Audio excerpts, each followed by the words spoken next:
love energy is required to get to the true self. Mm-hmm. And the stuff that makes your heart happy is the stuff that focuses that frequency that you are calling authenticity. Mm-hmm. And it comes from opening the heart with the energy frequency of the love. Mm-hmm. Because now you get to see yourself for the first time for who you truly are.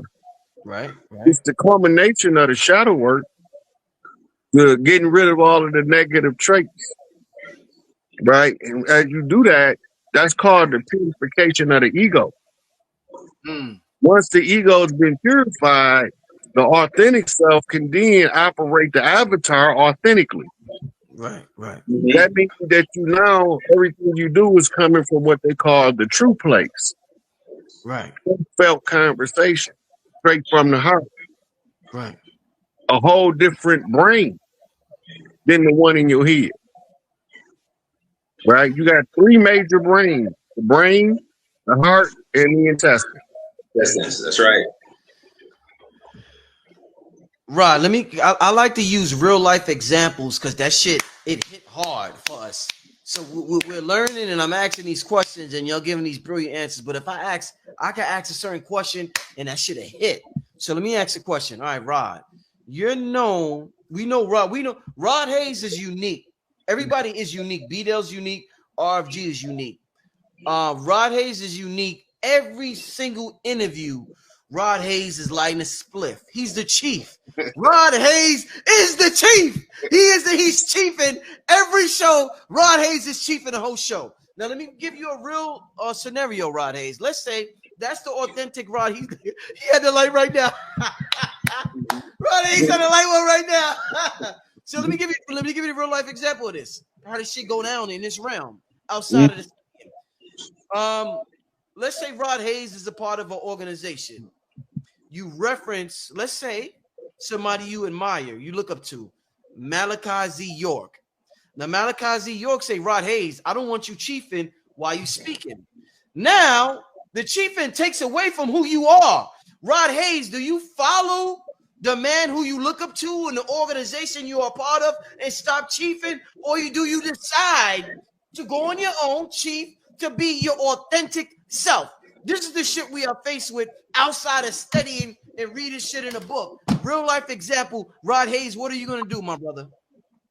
Well, I'm going to be still chiefing. And the reason why is... Even if you kicked out the organization. Look, the reason why is the organization not going to kick me out because I'll leave first. Because I won't be disrespectful to the organization I'm part of. Okay. Right? As being in growth and development, we ain't told we can't smoke. That's not part of our doctrine. Okay. Right? But it gives the allowance for the tobacco chief to express himself openly. Mm-hmm. Right? You got a lot of people in the conscious community. Oh, these girls wearing weed. You invented it. You invented it. The first people to wear wigs was us. We invented it. So naturally, if they're being naturally following what's in their DNA code, they will be attracted to it in order to do what the elders created it for. Right. To alter the appearance, because you don't want to always look the same all the time. Right. In olden times, that was called shape shifting. Deep, bro. Right. They call it in modern times master of disguise. But nevertheless, the royal families did it. They done it to entertain and to put some pomp and glory to their positions of authority. Right? So you got different expressions of the self from the true self that you just don't alter because it takes away from the genuine character of the person. Right? This wouldn't, the 5%er, Class 13X, when he left, one of his contentions with the nation is that y'all rules is too strict. Right. What about the tobacco chiefs? They not finna follow the no smoking rule. Right. You're right. Because it's in their nature as a tobacco chief in order to use the nicotine to facilitate higher thought to smoke. In order to use THC, in order to consciously connect with other realms of information, it's in the DNA. They got to blow the herbs, Okay. Okay. right? The Indeed. Rastas say the man that blow the herb is thinking with the mind of God. Right. So you can draw from either side of the family tree, whatever help you be your true self the best, and you can acknowledge that. Mm. And everybody don't supposed to agree all the time on everything. Indeed. Indeed. As soon as that happens, then we ain't going nowhere. We on a treadmill running to one spot. Oh yeah. That's right. Oh yeah. Now I had to ask, like I said, I gotta ask real life examples with this scientific information so that the people, it could really hit hard with the people. Let me ask you this. So, all right. One of the things we talking about sacred geometry, and a lot of, you know, a popular topic is UFOs, or there's a UAPs that I think is a new term, and all this stuff. They say there's ships floating across states right now. One thing that's mentioned when you mention UFOs is crop circles. Now, I always hear about black people invented this. Black people was the first to do. I always hear about the black man, the black man, the black man, the black man. What's the history, y'all? Somebody got it. Is there a history between crop circles and black people?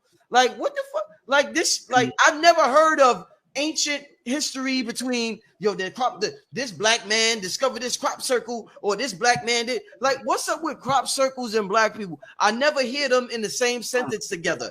Please talk to me about, because that's some amazing sacred geometry. I don't know if it's real or fake, but please talk to me about crop circles and black people. What's the deal, y'all? Crop circles are basically cosmic hieroglyphics. Okay. That's all it is. It's another way to basically imprint sigils and messages basically connected to Earth. It's really like warning signals. That's all it is. That's my perspective when it comes to crop circles. Okay. Cornrows or braids in African American or African people's hair is a form of a crop circle. Back in the slavery, I never heard that one. Yeah. Oh shit! Back in the slavery days, we used to give each other escape routes with certain designs and certain symbols and sigils that we would put in the cornrows in our friend's hair.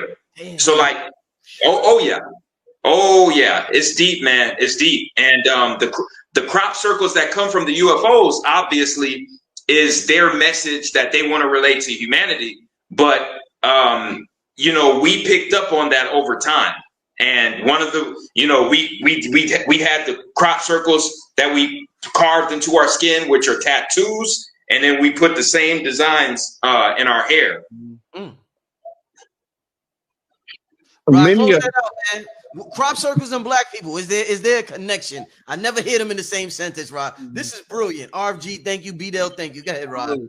everywhere we at, we have some stuff called petroglyphs. Mm-hmm. These are writings on flower pots, writings on walls and caves, on sides of mountains. Everywhere we ever been, you have these symbols written by ancients. You can go in Arizona right now, and there's walls and walls of writings, and many of them are the same symbols that's in crop circles. Okay.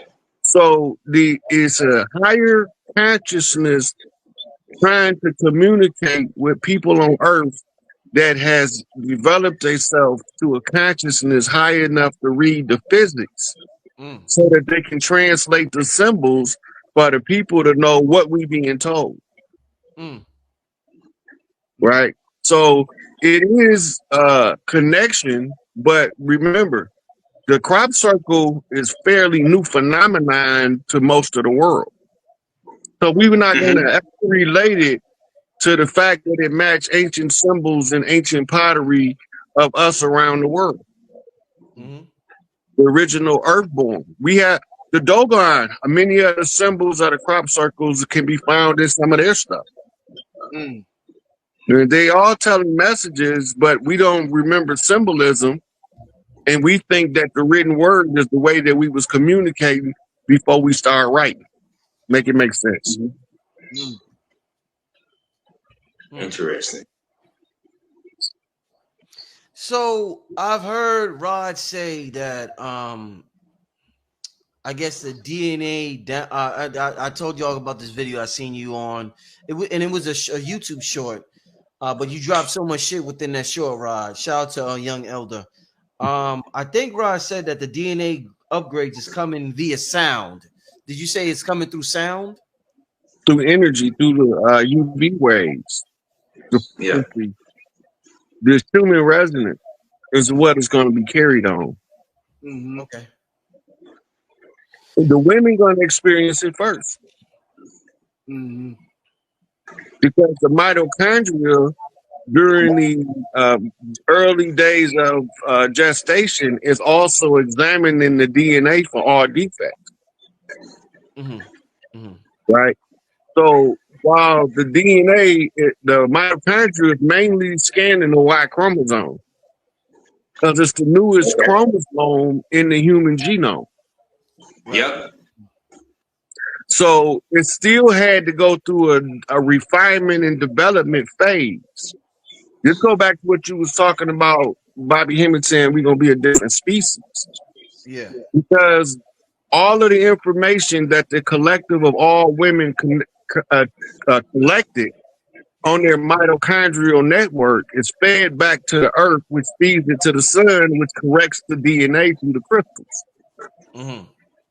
Right? The sun tell the earth to tune in to this frequency, this modulation, this amplitude, and then send the blast out. Mm-hmm. And then the human resonance blast is the earth's response to what the sun said do. The women then genetically begin to alter the genome. In other words, rewrite the human genome. Mm-hmm. Okay. Right? This is why they are the creator gods, the master mason, because it's through the genetic being developed that you can find perfection in the organism in order for the higher self to have a more operational mechanical mechanism in the 3D to express itself. Mm-hmm. So this side effect, what it looked like is in the 1960s basketball, they can do what they do now. Genetics are being upgraded based off the collective consciousness and the genetic need to correct the error, because too many basketball players from back then, if they do the stuff these players do, would be in. So the body has to adjust, and somebody got to tell it to. So when all this stuff happens, the DNA changes, it changes the species of the human. A whole new genetic stock. How important is, in terms of the DNA upgrade and who we are and us becoming a new species, how important is, I want to talk to you about singers. And the reason I want to talk to you about singers is because everything is sound. The universe was created with sound. I just asked about sound. We know about cymatics. And something interesting, my son actually, he, obviously every kid, for whatever reason, resonates with Michael Jackson. Michael Jackson is so timeless. Every kid resonates with Michael Jackson music when they hear it or see his videos or whatever. But my son actually, he heard a song, a R. Kelly song on the radio. My son was like, "Yo, what's that? I want to hear more of that." I'm like, "Damn, should I play more R. Kelly shit for him and tell him like yo?" Because R. Kelly was one of the baddest motherfuckers we had in the last 30 years. Right. But he got caught up in the human shit. I want to talk about singers and how important they are to what we call galactic ascension. There's so many names for it, whatever we want to call it. The upgrade, DNA upgrade, because we see what's going on with Diddy. Now, Diddy's not technically a singer, but he had a huge influence over the music industry. How important are singers to what we're talking about, this whole show, what we're talking about right now with us becoming a new species? And the reason why I ask that is because we're a musical people. We're the rhythm nation of the planet. Children learn through song. So talk to me about the importance of singers moving into this new paradigm shift that we're undergoing. Well, especially like R&B music, it helps you tap into the love frequency. So that's why you don't see much of a propagation of R&B nowadays. Everything is pretty much, hip hop. But, in order to tap into that love frequency, that is connected to your authenticity. Like I tell people all the time, like a lot of times when I work out, I don't just work out to hip hop music. I work out to R&B music. Sometimes, like I said, you gotta tap into that love energy, and in order to reach the apex of your higher self, sometimes you just gotta, try different things or whatever. But as far as like the octave vibration of R&B music or whatever, it has an ethereal energy. You ever heard of the children of Zimbabwe when they said that they had a visit from extraterrestrial species or whatever? Yeah, they said that when they heard the spaceships or whatever, it had like a ethereal, it had like a flute noise to it. So a lot of times singers, they have that same vibration because our octave vibrations, it travels on ethereal oscillating signals basically. So that's just my take on that. Deep be down. Okay. Yep. Music is like the foundation, one of the base foundations of culture. And before gangster rap was put to the forefront in like the late 80s, early 90s, our people were break dancers, were pure innovators. You know what I'm saying? Like major artists, like the biggest innovators in the world. And, hip hop was needed for so many different genres, for so many different avenues of life. But I feel like what hip hop has become in the past 15 plus years, I feel that our music is actually devolving more than it's actually evolving. Yeah. No, definitely. I just heard Lil Durk got locked up, man. I was like, damn, man, it hurt me in the head. Like I was rooting for that young brother. I just heard, Lil Durk got locked up, and I think conspiracy. What he got locked up for, y'all? Conspiracy or murder or something like that? Something along those lines. I didn't look into it. Somebody just sent me the message on Instagram. Yeah, man. But it's a shame that so many of our artists get caught up in the system, or they get caught up in the bullshit within the industry, So, it is what it is. Remember the Pied Piper? Yes. Music is it's a heart language. It's a what? Say that again, Rod. It's a what? It's a heart language. Heart language. Music, yes. Yeah. Like and I said.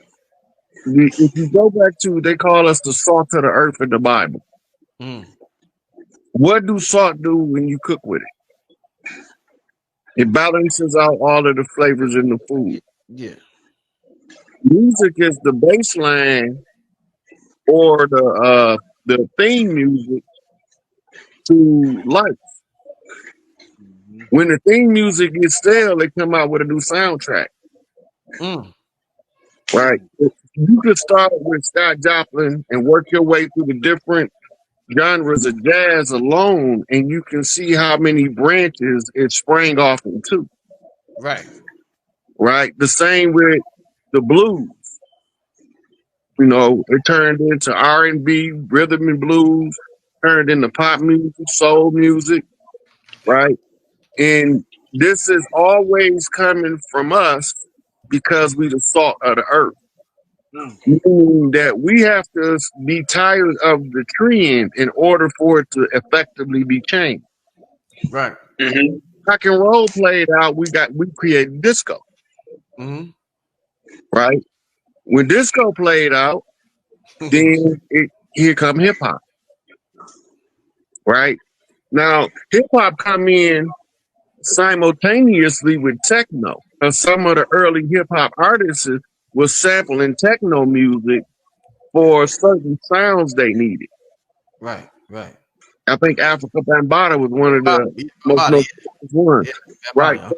The instrument of music is always to talk to the heart. right? And anywhere we create a music, that music is going to be coded with messages because of the pattern of the musical layout in the sheet music. If Okay. words to the sheet music, they're going to be tapping into specific points of frequency in the subconscious mind.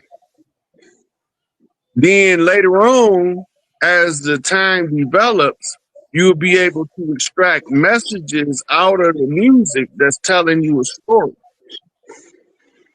Right? But this is all part of the development of a new culture in the middle of an existing culture. Yep. I'm just waiting to see what's going to be the new genre after hip hop. I think it's going to go back into the instrumental realm. You ever seen the movie Close Encounters of the Fourth Kind? In order to tap into the ability to connect and communicate with extraterrestrials, or whatever you want to call them, you had to use the octave vibration of instruments. That's the only way you would be able to connect with those beings on the communication level. Yeah, it was all radio wave frequencies, instrumentals. They even show that in the movie The Man Who Fell to Earth. Okay. He was able to manipulate the language and connect with higher interdimensional entities based upon music frequencies. Yep. It all started out with different instruments, but you rarely see, the artists now using them. But I think it should get back to that. Mm-hmm. A cool side note, NASA, when they trying to communicate with beings from different places, they send Beethoven and Bach. I heard about that. That's true, Rod. That's true. Yeah. It's in all their paperwork. Wow. So you notice the word mentals in there, instrumental for a reason. It's a mental language. Tap into your higher abilities. Because I think if you listen to classical music, I do it to my son. I let classical music play lightly in the background while he sleep because it helps weigh out both hemispheres of the brain. Right. Well, they did many studies on that too, Brother Rick, using that classical music and fetal development and plant and all kind of stuff. They use those different musics and it stimulates the synaptic network. Right. So if the synaptic network is just building and it's being stimulated, it's going to build itself thicker, faster, and stronger. Yeah. A lot of baby geniuses now are being born from listening to classical music during gestation. I'm glad y'all mentioned that. I'm gonna keep that in mind. Y'all know my lady's pregnant, so I'm gonna keep that in mind. Beat up. Thanks for bringing that up. The classical music, because that's some. You read and study so much. I forgot about that part, the classical music part. So I'm definitely gonna keep that in mind.